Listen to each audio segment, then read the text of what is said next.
A book. One of the many ways stories are told. Some make you happy, some make you sad. Some make you scared, some make you mad. Some are about heroes, others about magic. Some can be funny, and others quite tragic. But whatever stories that you're into, no story is quite as magical as the story of the Secret Island.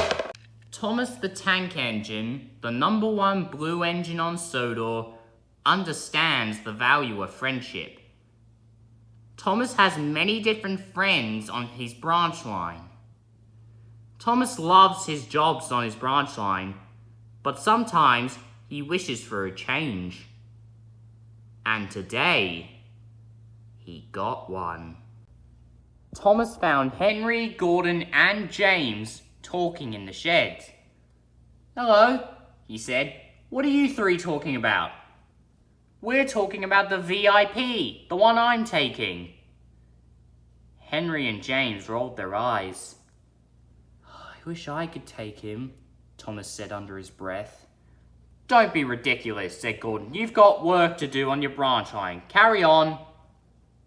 Thomas felt hurt.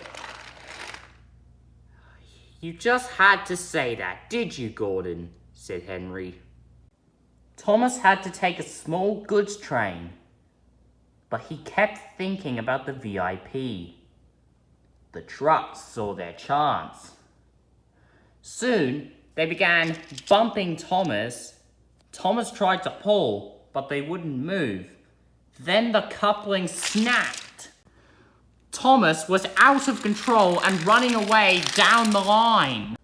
"Oh no!" cried Thomas. He came straight off the rails and crashed through a fence. Thomas slithered down a slope and onto an old bridge. The top of the bridge snapped, and then it tilted forward, taking Thomas with it. Then Thomas went through an old tunnel, and he came out the other side. Thomas didn't know where he was now. "Where am I?" he cried. He looked around. There was no one there. It was very empty and very, very quiet. Suddenly, a big yellow diesel appeared behind Thomas. Thomas puffed down a line to escape the diesel. He went straight through a rock and disappeared. The diesel stopped. Thomas reappeared somewhere else and found himself right back where he had started. "Holy moly," Thomas said to himself. Thomas soon returned to the sheds. "I think I found a secret island today," he said. But Gordon, Henry, and James just ignored him. They were too busy arguing about who was going to take Lincoln the next morning. "Emily," said Thomas, "I think I found a secret island." "Really?" she said. "I think so," he said. Emily and Thomas talked to each other about the secret island, while the three big engines argued. The three big engines were arguing so much that they did not notice the Fat Controller had come to the sheds. "Quiet," he said. All the engines went quiet. Gordon stopped. Thomas and Emily snickered to themselves. "Now, from all this arguing, it's tough to decide an engine. So, I'm going to choose Henry. Henry will be the one taking Lincoln tomorrow." Henry beamed. Gordon and James groaned. Thomas and Emily smiled to themselves. They were happy for Henry. But Percy didn't know. He had been pulling the mail train and had finally finished his work for the night and was heading back to the sheds. But he had to stop at a signal because it was red, although There was no one around. It was just him. Percy was growing increasingly nervous. But then... an evil cackling noise suddenly rang out across the area. Percy shivered, and then sped by a large yellow diesel. "Bust my buffers, what was that?" Percy cried. The Fat Controller was on his own too. The diesel glared at the Fat Controller's car.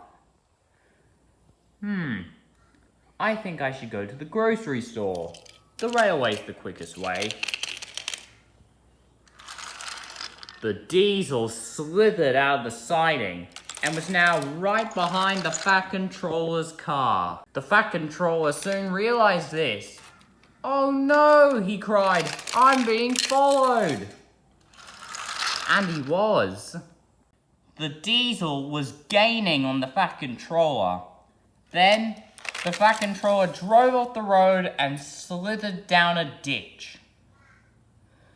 The diesel slinked into the darkness. But the Fat Controller's car was nowhere to be seen. The next day, Thomas pulled into the yard. Henry was getting prepared to take the special visitor. "Look at my paint," said Henry. "It looks magnificent." Henry's paint shone in the sun.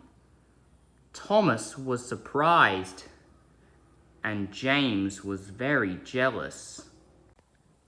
Just then, Percy pulled into the yard with the Fat Controller's car. "What is that?"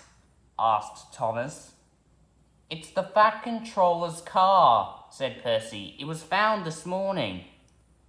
James was surprised.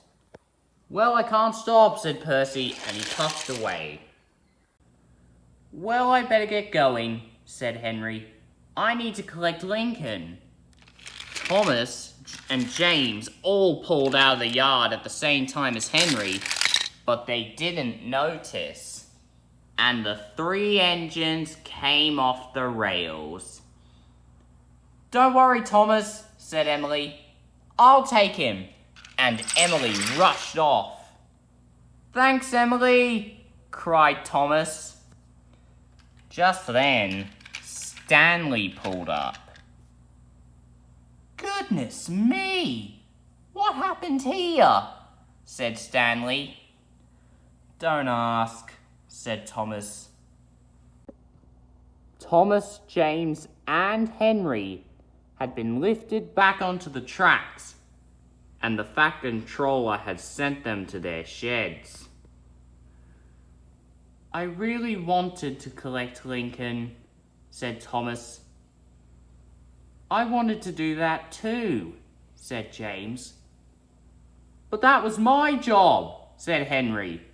And soon, the 3 engines were arguing with one another. They were arguing so much that they didn't see the diesel watching from the shadows. "Just you wait, little blue engine," said the diesel. "I'll get you." And he slithered into the darkness.